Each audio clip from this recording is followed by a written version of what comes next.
Greetings, Bobcats. Today, we will be going through the steps to sign up for direct deposit. If you're expecting a financial aid refund, your refund will be transferred via Electronic Funds Transfer, EFT, to your designated bank account. Before we continue, remember to follow us on social media for important updates. The benefits of setting up direct deposit are 1. Having faster access to your funds.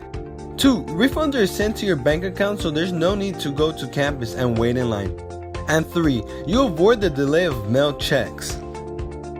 First, you go to your UC MERCED portal and go to the left column where you can find the Electronic Student Refund.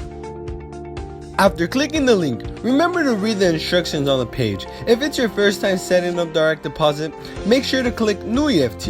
And if you're changing your bank information, click the Change EFT. While you're filling out this information, make sure that you have the information needed from your bank account, like the routing number and accounting number. Make sure you click Submit so you can get your next refund processed through direct deposit. If you have any further questions, feel free to contact the Student First Center or the Student Business Services. Have a great day and thank you.